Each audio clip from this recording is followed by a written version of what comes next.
Hello, good evening. It is obvious that the attack on Capitol Hill has sent shockwaves around the globe. Frankly, though, I was not as shocked. I was just mildly surprised, mainly by the daring and the intensity of the protesters, but also by the lack of preparation that was evident on the part of the police and security. It was almost as if such violent behavior is not expected from a predominantly white crowd that forms the base of, or the core of Mr. Trump's base. I am sure if this had been organized by the Black Lives Matter movement, the National Guard would have been deployed a week in advance and they would have been waiting on the steps of the Capitol for the protesters. Be that as it may, but let's talk through this for a minute. Violence has now become a way and medium for protests in the US. Just take the last decade, for example. There have been umpteen riots and protests for various reasons, the main being police action against blacks. But there have been other reasons too. Wikipedia has a list of such protests for those who are interested. And in almost all these protests, there have been loss of life among the protesters and the police. There has been private and public property destruction. There has been vandalism, looting, arson. So, everybody remembers that the week-long protest that happened in the US in all major cities after Mr. Trump's election in 2016. Also, who can forget that just a few months back, the Black Lives Matter movement protesters had got onto the lawn of the White House. Why also forget that the BLM protesters in Seattle and Minneapolis had taken over and burned down police stations. In fact, they had taken over entire precincts. And of course, they got into the Capitol building in Portland, Oregon. Now, what about the looting that happened in Chicago and New York and in so many different cities during these protests? These events have been now conveniently forgotten by the anti-Trump mainstream media, but these are real events and they happened. And when they happened, they were as terrifying and as shameful as what happened yesterday. Now, especially to the people who were directly impacted either by way of loss of life or injury or by loss of property. So let's not pretend or think that this is something that happened yesterday, that it is something that happened out of the ordinary. Violence is now the coin of exchange in most political bargaining. Sure, in this case, Trump and his co-conspirators egged on the rioters, and it was an attack on what is supposed to be the most secure building in the US.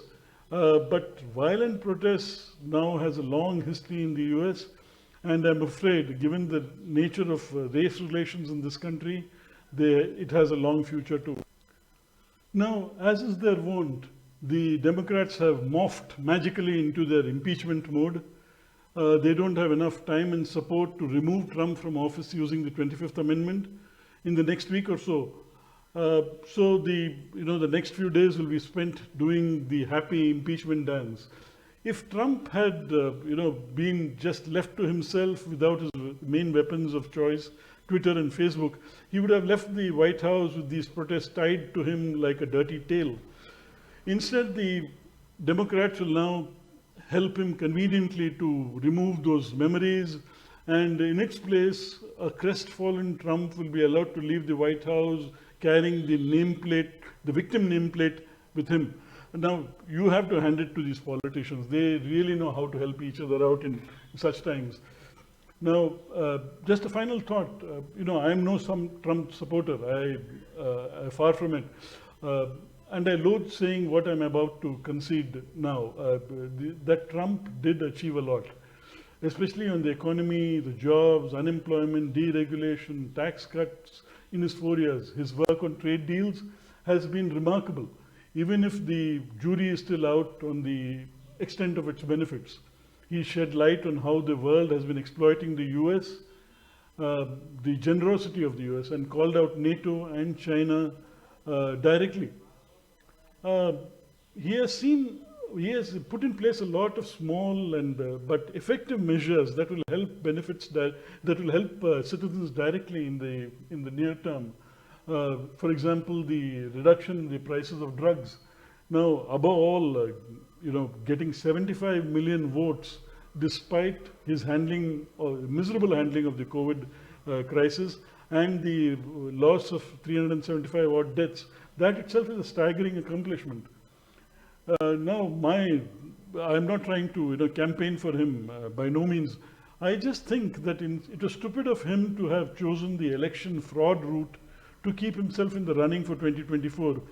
If he had instead listed his many achievements and even exaggerated them as only he can, he could have left the White House with an adoring voter base waiting for his return in 2024. Instead, he has fallen on his own sword in spectacular fashion and made his return very difficult now. Already many Republican contenders for 2024 have seen the writing on his wall and have started jumping ship. But Trump is Trump, and he may have lost many battles in the last couple of months.